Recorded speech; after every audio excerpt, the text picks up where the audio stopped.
राज्यात लोकसभा निवडणुकीच्या तिसऱ्या टप्प्यातील अर्ज भरण्याच्या हालचालींना सुरुवात झालेली आहे. तरी देखील आपण जर बघितलं तर राज्यात महायुतीच्या 9 जागांवर उमेदवार अजूनही घोषित झालेले नाहीत आणि एकूणही राजकीय वातावरण राजकीय रस्सीखेच जागा वाटपांवरनं आपल्याला बघायला मिळतं. याविषयी बोलण्यासाठी आपल्यासोबत शिवसेनेचे ज्येष्ठ नेते रामदास कदम आहेत. त्यांच्याशी आपण चर्चा करणार आहोत. भाई, आपण जर बघितलं तर अजून देखील 9 जागांवरचा या महायुतीतला पेच संपत नाही. नेमकं काय कारण आहे? कुठलेही मतभेद नाहीत. युतीमध्ये मग ते शिवसेना आहे, भाजप आहे, राष्ट्रवादी आहे, आता राज ठाकरेंनी पाठिंबा दिला आहे. कुठलेही मतभेद न होता सगळी चर्चा ही सकारात्मक चालू आहे. सगळ्यांना असं वाटतं की एकनाथ शिंदे साहेब पुढे कमी पडतील का.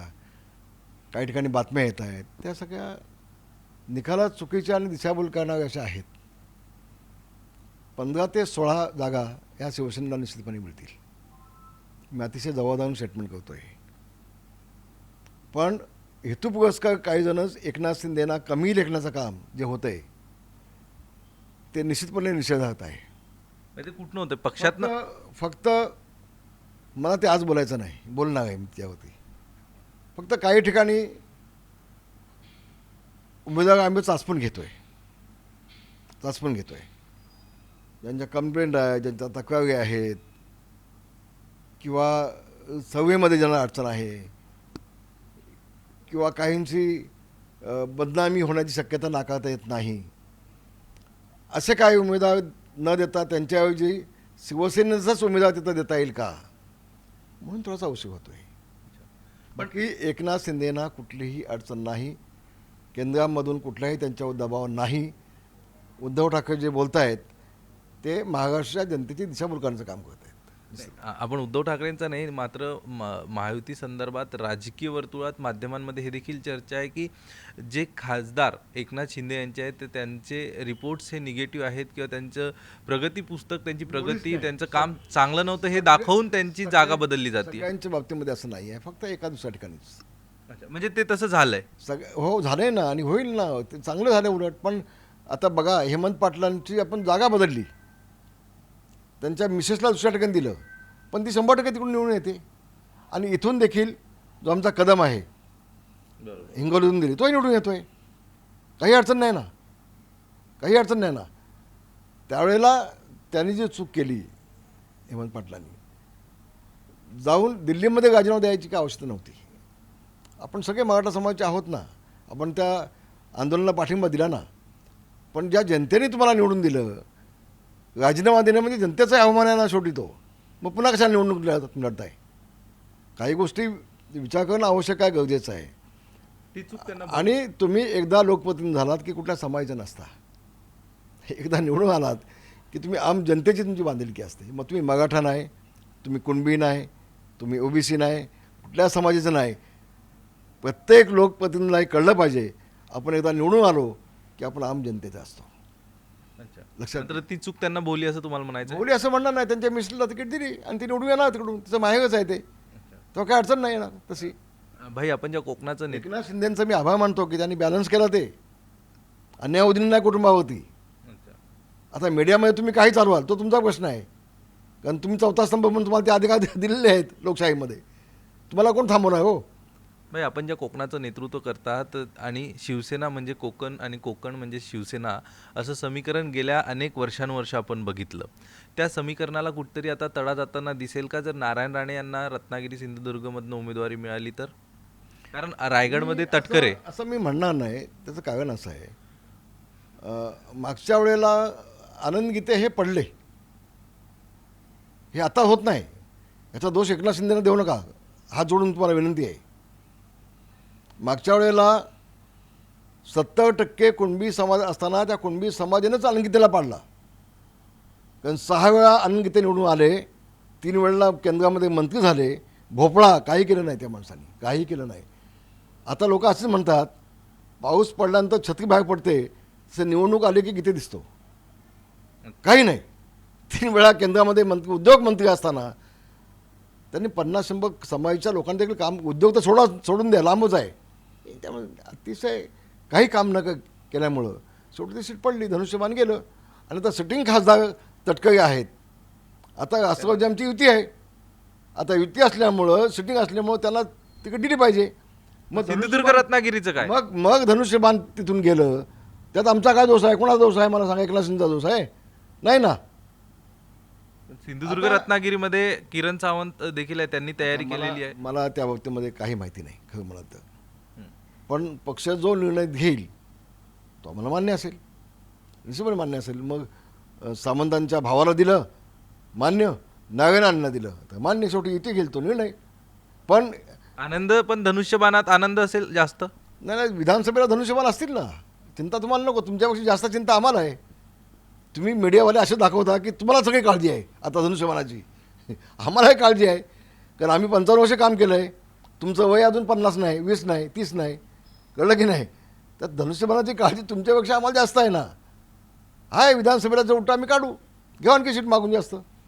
एकीकडे असं सांगितलं जात आहे की महाराष्ट्रामध्ये मोदी आणि अमित शहाचं नाव चालणार नाही, मिंदेंना देखील जवळ करणार नाही, अशी कोण टीका मिंदे हो? उद्धव ठाकरे करतायत. कोण मिंदे हो? स्वाभिमान घाण ठेवला आहे उद्धव ठाकरेंनी. काँग्रेसचे मिंदे आहेत उद्धव ठाकरे. एकनाथ शिंदे स्वाभिमानी आहेत आणि म्हणून ते बाहेर पडले. ज्या शिवसेना प्रमुखांनी उभा अख्खं आयुष्य काँग्रेससोबत संघर्ष केला, त्यांनाच जाऊन मिठ्या मागतायत, त्यांनाच जाऊन त्यांचे पाय साठतायत. ते मिंदे नाहीत. ते उद्धव ठाकरे आणि त्यांचा मुलगा मिंद आहे. फक्त त्यांचं असं आहे, सुंब जळा तर पीळ जात नाही. अजून पाल मेल्यानंतर देखील शेवटी वळवळते ना, तर शेवटी ही वळवळ त्यांची चालली आहे. दिवा विस्तारानं फडफडतो ना, तशी त्यांची शेवटची फडफड आहे.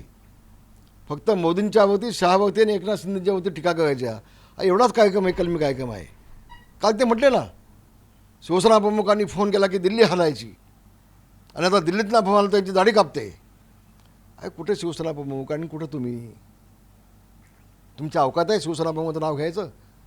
त्यांच्या पोटी जन्माला आलात, त्यांचा मुलगा म्हणून एवढंच लेबल फक्त ठीक आहे. आता बाकी काय तुमचं स्वतःचं कर्तृत्व काय? तुमचा जातो ना तिकडे पाच आठायला सोनिया गांधीच्या दिल्लीला, लाज वाटत नाही? लाज वाटत नाही? तुम्ही स्वतः मोदींना भेटायला अनेक वेळा गेलात ना भेटायला तुम्ही, लाज वाटली नाही तेव्हा? आणि म्हणून फक्त आता आपल्याला अतिशय वाईट वेळ आली तर लोकांना दाखवायचं मी अजून जिवंत आहे, मी अजून मेलेला नाही, मी अजून संपलेला नाही. हे उसणं अवसान आणून जे चाललं आहे ना, ते जास्त दिवस चालणार नाही. आपण जर बघितलं तर सोशल मीडियावर काल त्यांच्या पालघरच्या सभेच्या भाषणाच्या सुरुवातीचा एक व्हिडिओ व्हायरल होतो. यापूर्वी पालघरच्या शब्द वापरला कालच्या साहेब. नाही, त्या जमलेल्या माझ्या तमाम हिंदू हा शब्द हिंदू ते म्हणत नाही आता ते हिंदू म्हणत नाही. शिवसेना प्रमुखांचा मुलगा म्हणतात स्वतःला. उभा अख्खा आयुष्य शिवसेना प्रमुखांनी तमाम माझ्या हिंदू भगिनी आणि बंधूंनो हे शब्दापर्यंत साहेब पाहिजे. पण ह्यांना हिंदू म्हणायला लाज वाटते आता उद्धव ठाकरेंना, कारण ते काँग्रेसवासी झालेत ना. त्यांनी काय केलं ते मी आता बोलणं ठीक नाही, इतकं खाली येणं ठीक नाही आहे.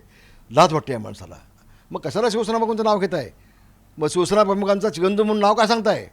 मग शिवसेना प्रमुखांचे फोटो का लावताय? लाज वाटत नाही तुम्हाला? कोण मिंद आहे? एकनाथ शिंदे मिंद आहेत की तू मिंद आहेस? आणि म्हणून आपण काल पाहिलं, काल ते एक शब्द आणखी बोलले.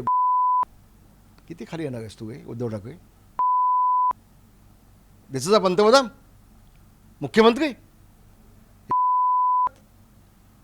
तुम्ही खाल्लेत आमच्याकडनं. विसरत काय? विसरत? तुम्ही हा मुद्दा उपस्थित केला म्हणून तुम्ही यापूर्वी देखील अनेकदा बोललात.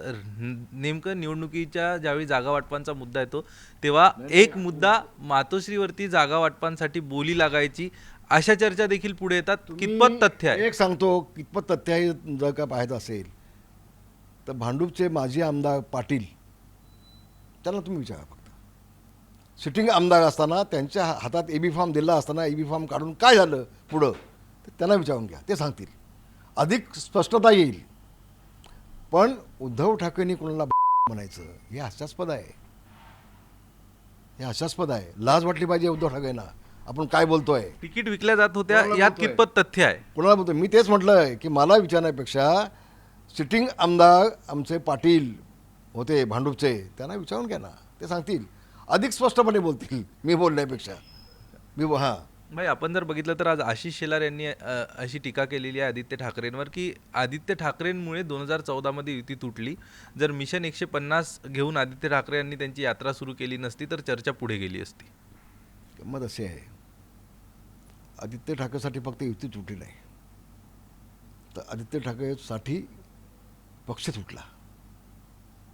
पक्षात 2 भाग झाले ह्या नालायक मुलासाठी. त्यांच्या मुलाला पुढं आणण्यासाठी नेत्यानं संपून टाकला उद्धव ठाकरेंनी. नेत्यानं सगळं संपून टाकलं. मग ते तुम्ही पाहिलंत ना, मनोज जोशींची काय अवस्था केली ती शिवाजी पार्कच्या व्यासपीठावरती, खाली उतरावं लागलं त्यांना. नवलकरांची काय अवस्था केली. नवलकर गेले तेव्हा हे गेले होते हाक मागायला संध्याकाळी घरी त्यांच्या. नवलकरांच्या मुलीने म्हटलं चालते व्हा इथून, कशासाठी तुम्ही चालात. रामदास कदमची काय अवस्था केली.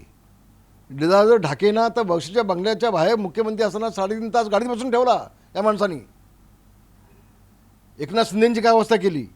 गावतेंचं पण मंत्रिपद काढलं आणि आमदारकी पण काढून घेतली आदित्यसाठी. रामदास कदमचं मंत्रिपद पण काढून घेतलं, आमदारकी पण काढून घेतली आदित्यसाठी. हे सगळं आदित्यसाठीचं केलं आहे. पक्षाचं 2 भाग झाले. शिवसेना प्रमुखांनी जो पक्ष उभा केला होता, भोपळ्यासारखे 2 भाग झाले. तुटला पक्ष तो फक्त आदित्यसाठी उद्धव ठाकरेंनी तोडला, फक्त आदित्यसाठी. मी मंत्री असताना मला काम करू दिलं नाही माझ्या खात्यामध्ये. एकनाथ शिंदेना काम करू दिलं नाही त्यांच्या खात्यामध्ये. प्रत्येक खात्याचा कुणाचीही बदली असेल तर आदित्य ठाकरेला भेटल्याशिवाय, विचारल्याशिवाय कुणाची बदली देखील कोणी करायची नाही. कुठल्या खात्यामध्ये. शिवसेनेच्या 10 मंत्र्यांनी कंटाळले होते सगळे मंत्री.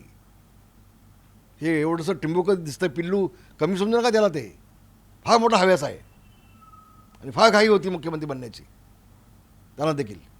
आणि म्हणून वाट लागली पक्षाची. त्या आदित्यसाठीच पक्षाची वाट लावली उद्धव ठाकरेंनी. आणि आता बोंबलतोय तो नकली, मी असली. हे सगळं आता चाललंय त्याचं. असली नकली लोकांना कळतं ना सगळं. कालपर्यंत तुमचा बाळासाहेबांचा मुलगा भोळा चेहरा बघून लोकांनी तुमच्यावरती प्रेम केलं. आता हळूहळू लोकांना कळायला लागलं उद्धव ठाकरे काय आहे तो.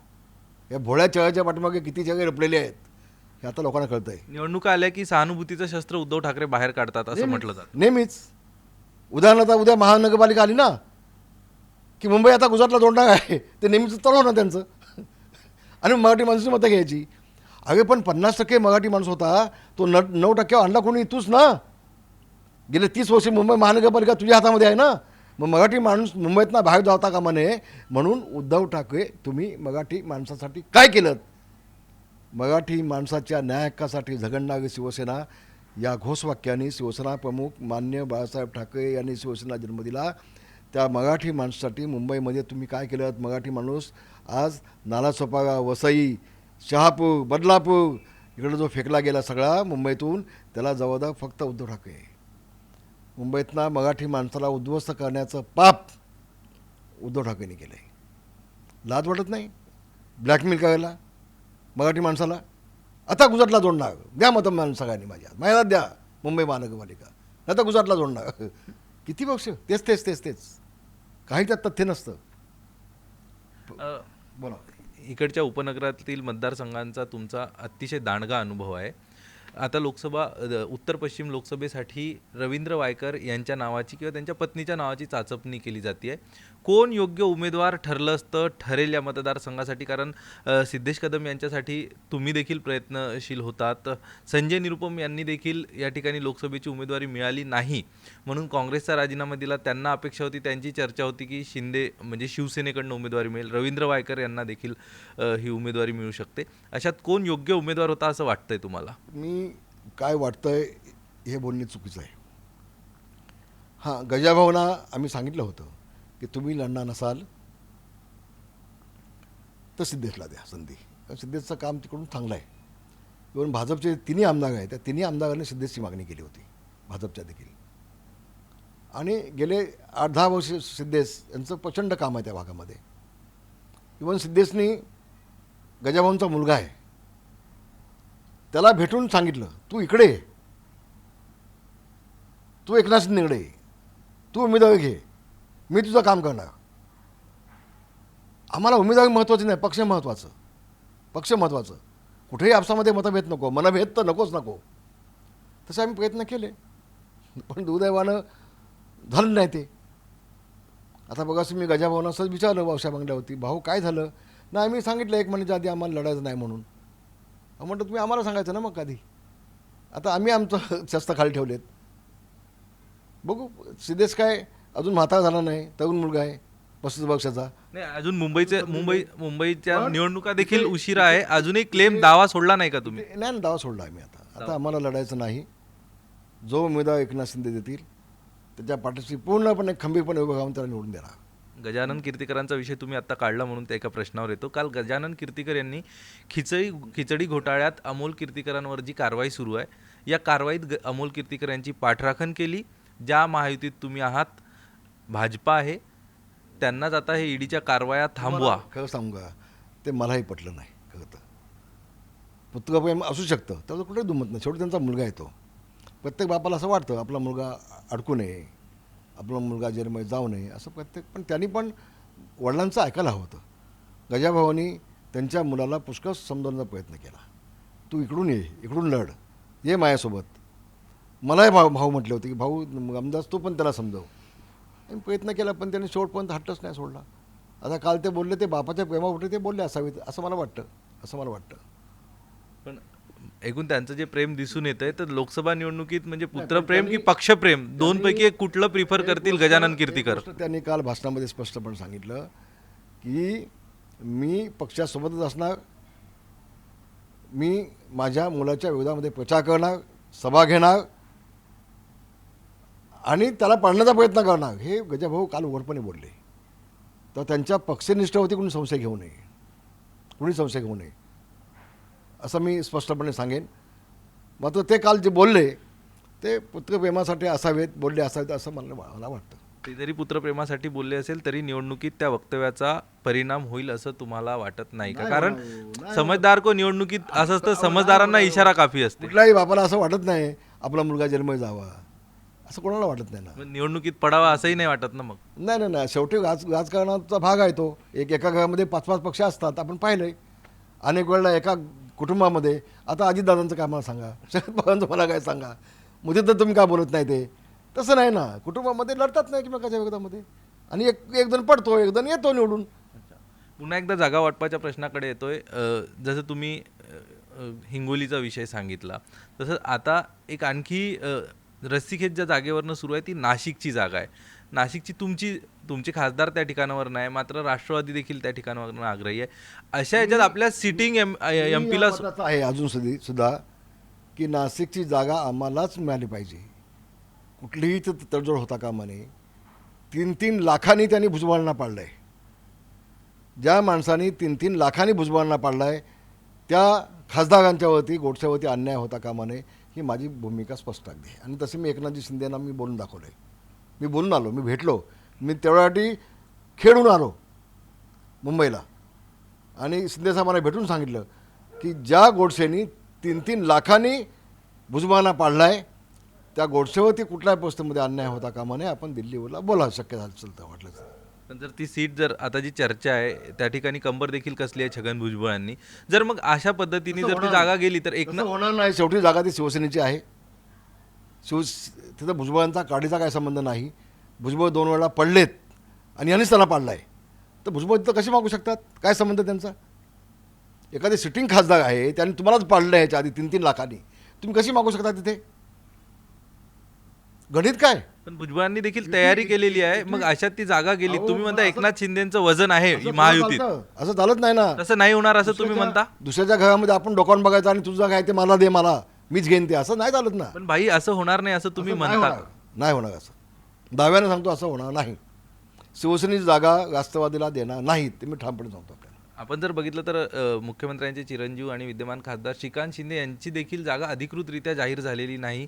ठाण्याच्या जागेवरनं देखील रस्सीखेच आहे, नेमकी कुणाकडे जाईल? बोलताय डॉक्टर श्रीकांत शिंदे यांची जागा स्वतः देवेंद्र फडणवीस जबाबदार व्यक्ती आहे हो, त्यांनी जाहीर केली आणि मी अभिनंदन केलं आहे की ही खरी युती, घट्ट युती, की मुख्यमंत्र्यांच्या मुलाची सीट भाजपचे उपमुख्यमंत्री आणि भाजपचे नेते जाहीर करतात. त्यावेळेला आमच्यामध्ये किती सख्य आहे, एकमेकामध्ये किती विश्वास आहे, किती बांधिलकी आहे, किती जिव्हाळा आहे, हे उलट देवेंद्रजींनी दाखवून दिलं. मी त्यांचे मनापासून आभार मानले, त्यांना धन्यवाद दिलेत मी. जर समजा कोकणात तुम्हाला काय अडचण आहे हो? तुम्हाला मीडियाला अडचण काय? एकनाथ शिंदेना कमी लेखण्याचा प्रयत्न आपण काही मंडळी का करत असता मला सांगा? आम्ही जाणीवपूर्वक एखादी सीट जाहीर झाल्यानंतर देखील म्हणतो अजून जाहीर झाली नाही, म्हणजे काय? अधिकृतरित्या माझ्या प्रश्न जनतेमध्ये अशा पद्धतीनं एकनाथ शिंदेना कमी लेखण्यासाठी काय प्रयत्न करताय? नाही नाही, आम्ही जाणीव थेट सवाल तुम्हाला आता. नाही, नाही, आम्ही जाणीवपूर्वक करत नाही ज्या गोष्टी हो. घडतात. झाली सीट आहे केली देवेंद्रजींनी, जबाबदार व्यक्ती आहे, जबाबदार व्यक्ती आहे, असं काय करताय? आणि तो पण सिटिंग खासदार आहे. एक कोकणातलं नेतृत्व म्हणून येत्या काळात विधानसभेमध्ये कोकणात जास्तीत जास्त धनुष्यबाणाच्या जागा मागण्यासाठी क्लेम निश्चितपणे असेल. मी निश्चितपणे प्रयत्न करणार त्यासाठी. लोकसभा शेवटी काही अडचणी असतात. मागच्या वेळेला ज्या निवडणुका झाल्या तिथे सिटिंग काय खासदार असतात, तर पण विधानसभेच्या वेळेला मात्र निश्चितपणे कोकण हा शिवसेनेचा बालेकिल्ला आहे. काली होता, आजी आहे आणि उद्या तो बालेकिल्ला असेल. हा भगवा झेंडा माझ्या कोकणावरती कायमचा फडकत असेल आणि शिवसेना प्रमुखांना अपेक्षित असलेला देखील निकाल आपल्याला विधानसभेत पाहायला मिळेल. तर आपण बघतोय एकनाथ शिंदेंना कमी लेखण्याचा कुणीही प्रयत्न करू नये. एकनाथ शिंदे यांची कुठलीही कोंडी किंवा जागा वाटपामध्ये या महायुतीत होत नाही आहे आणि येत्या काळात कोकणात देखील शिवसेनेचा झेंडा फडकवतानाचं चित्र आपल्याला बघायला मिळेल, अशी माहिती या ठिकाणी रामदास कदम यांच्या माध्यमातून दिली जाते. कॅमेरा पर्सन जितू वाघमारेसह अक्षय कुडकेलवार, NDTV मराठी, मुंबई.